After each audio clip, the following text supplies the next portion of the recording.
When I first retired, I'd had enough, and besides, I wasn't feeling well. When I first retired, I found myself strangely drawn to our living room window. All the years I worked, I hardly ever glanced through it, but now I was drawn to it a dozen times a day. Not that there was much to see. The street in front of our house and the dwellings across the way.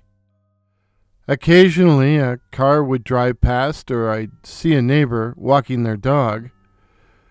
But now there was this compulsion to go to the window and look out. My wife still went out to work, but she was around enough to become aware of my strange obsession. "What's with you in the front window?" she demanded.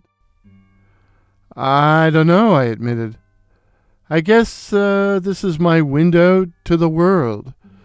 I used to go out into the world every day and could see what was happening. But now I'm home all day. I have to go and look to see what's happening." "Makes sense?" "No." "Well, it does to me." So I kept looking out the window. In truth, I couldn't stop myself. One day I was looking out the window as a bent old man came shuffling along. "Oh, poor old Mr. So-and-so," I said to myself. "He's so hunched over. But good on him for continuing to walk." And then I remembered. Poor old Mr. So-and-so had been dead for over 3 months. I didn't tell my wife what I'd seen. I thought it must have been a case of mistaken identity, or maybe even a hallucination. And like I said, I wasn't feeling well. But then I saw several other neighbors, older people mainly, who had died during the past several years. Although I also saw the young man 3 houses down who had unexpectedly died of a heart attack. And they were followed by a number of work colleagues who had died from cancer, from heart attack, from accident, and even suicide.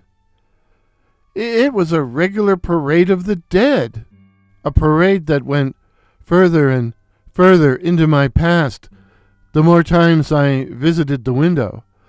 I saw a number of middle-aged and elderly people who I eventually realized were people I had grown up with and who had gone their separate ways after school, and who I was seeing again now for the first time in many years, seeing them in their maturity after they died. As you can imagine, once I figured it out, I tried to avoid looking out the window, tried to keep away, but I couldn't. As I kept gazing on in horror, I saw a number of kids who had died during grade school. There was a kid who drowned in the lake, a kid who died in a car accident, a kid who was killed walking on the shoulder of the Queen Elizabeth Highway, and a kid who had been murdered by his old man. And then I began seeing departed family members, and it was too much. The last straw was when I saw my old Scotch granny, dead these 50 years.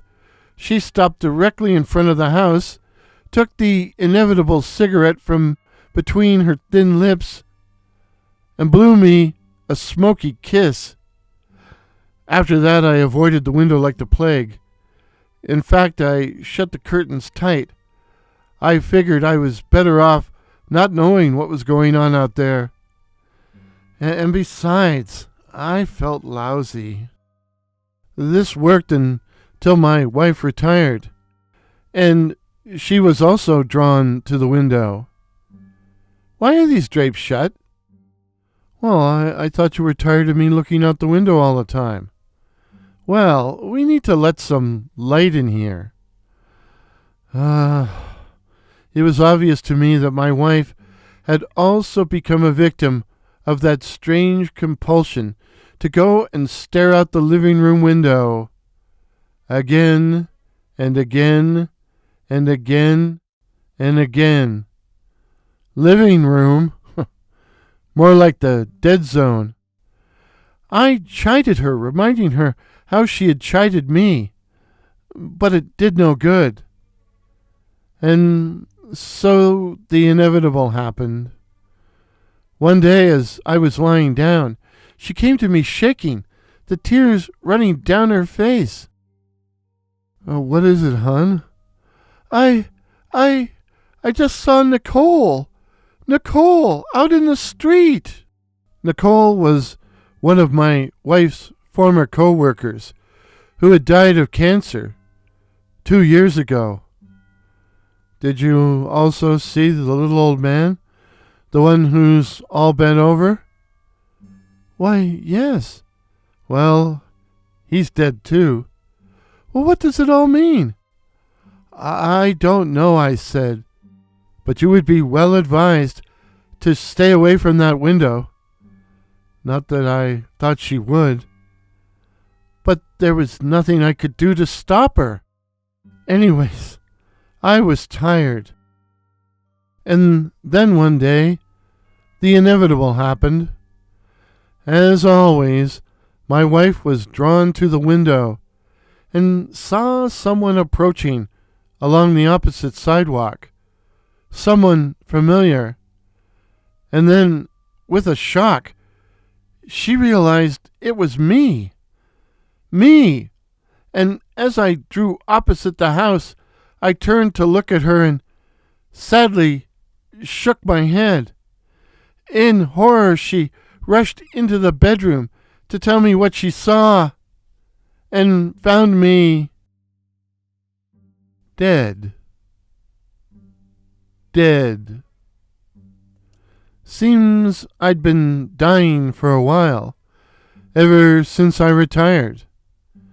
And so, dear listeners, if you should look out your living room window and see a man in an orange toque come walking by, it's me. Me. Wave. And I'll wave back. Be seeing you.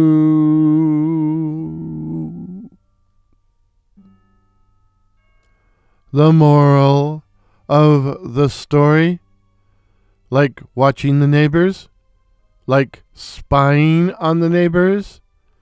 Just remember, there's a fine line between nosy Parker and nosy stalker.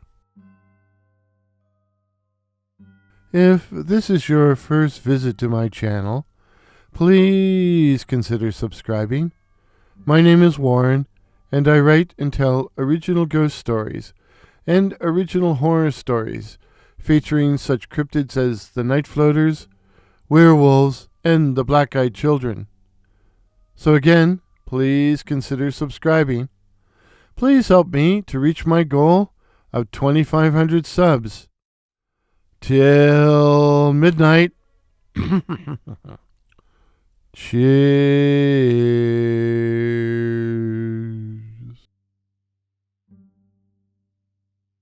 Pictures used in today's video, courtesy of Pix here, that's PX here, while the music was the classic Ghost Processional by that patron of the internet, Kevin MacLeod. You fool! Warren is dead. Sorry, couldn't resist.